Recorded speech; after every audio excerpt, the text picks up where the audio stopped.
Okay, let's talk about something really important. Bed sores. You might know them as pressure ulcers. And here's the thing. They're a super serious health issue, but believe it or not, they're mostly preventable.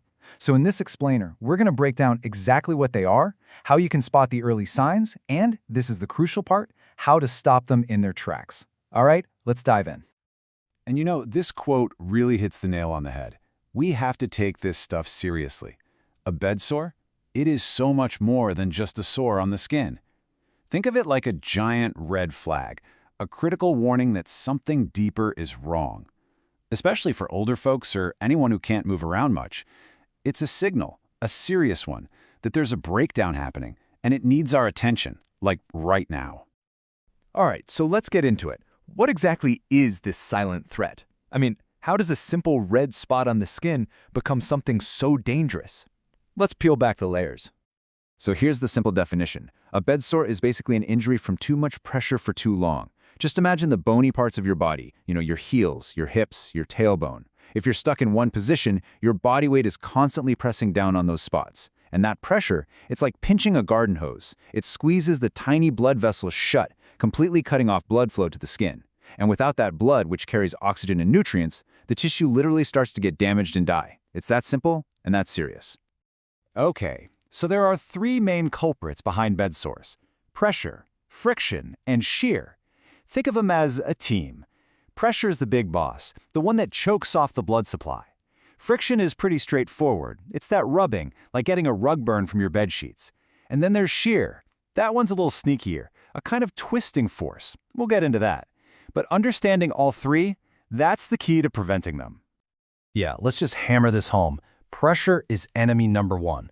It's this relentless, nonstop force that literally starves the tissue of everything it needs to live. Oxygen, nutrients, you name it.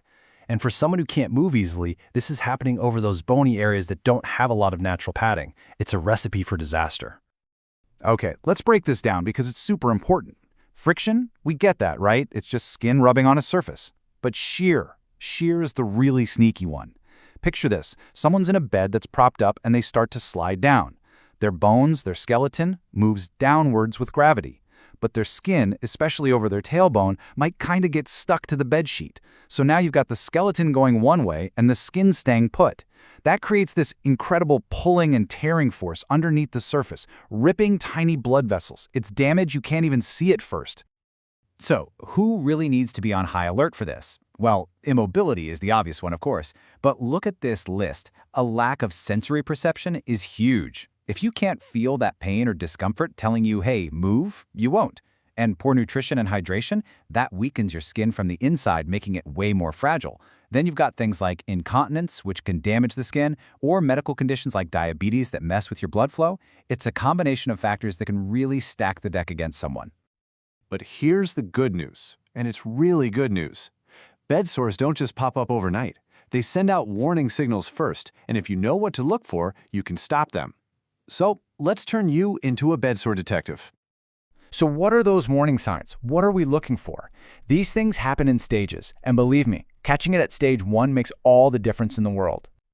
Okay, this is stage 1. This is your first and most important alarm bell. The skin's not broken yet, but you'll see a red patch that just doesn't go away, usually over a bony area. And here's the key test. It's called the blanch test. Take your finger and press down firmly on that red spot.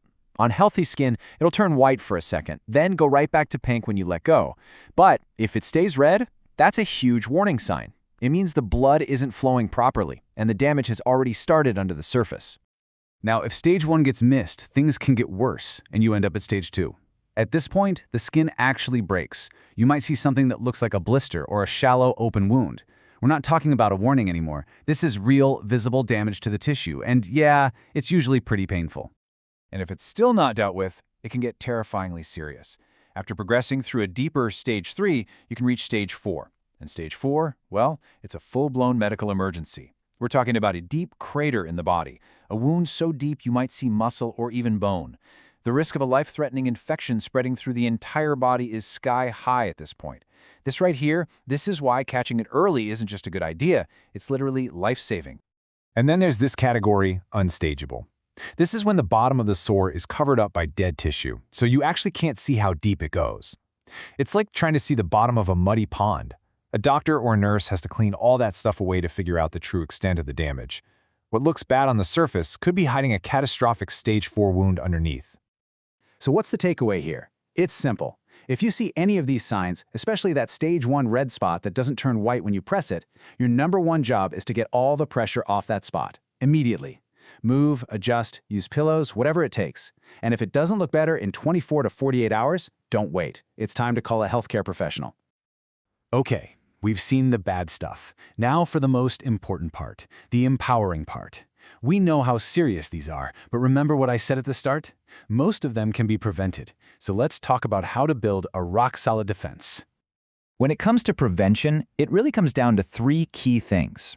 I call them the 3 pillars: strategic repositioning, meticulous skincare, and supportive nutrition. Get these 3 right, and you're in a great position to keep bed sores at bay. Let's kick things off with a super practical, easy-to-implement tip.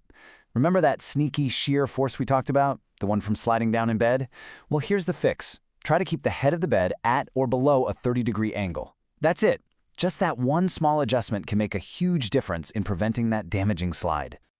And here are a few more quick hitters for repositioning.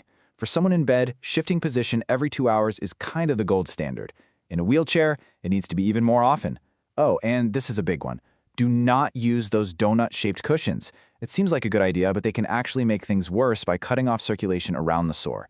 And remember, always lift someone to move them. Don't drag. That avoids friction. Pillar number 2, skincare. This is all about keeping the skin, our body's first line of defense, as healthy and strong as possible. So, you want to keep it clean and dry. Too much moisture actually weakens the skin. Use gentle cleansers, maybe a moisture barrier cream for protection, but the most important part? A daily skin check.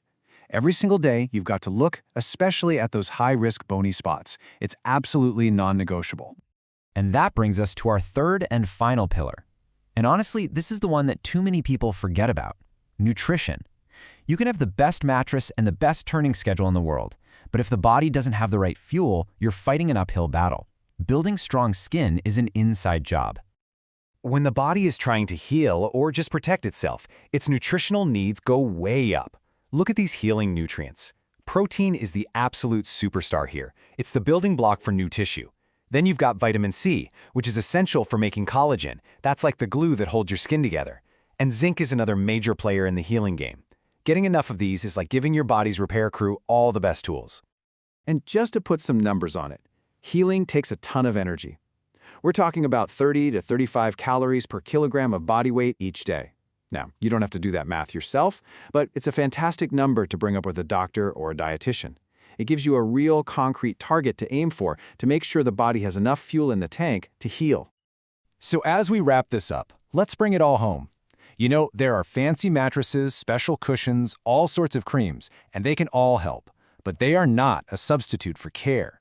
The most powerful tools you have, hands down, are your own watchful eyes and consistent, loving care. Nothing beats that. And that leaves me with one final question for you. After hearing all of this, what's one small thing, just one, that you can do today to help protect yourself or someone you care for? Maybe it's just setting an alarm on your phone as a reminder to shift weight. Maybe it's doing that skin check tonight. Or maybe it's just adding a handful of nuts for a protein boost. It doesn't have to be huge, because sometimes that one small step is the one that makes all the difference.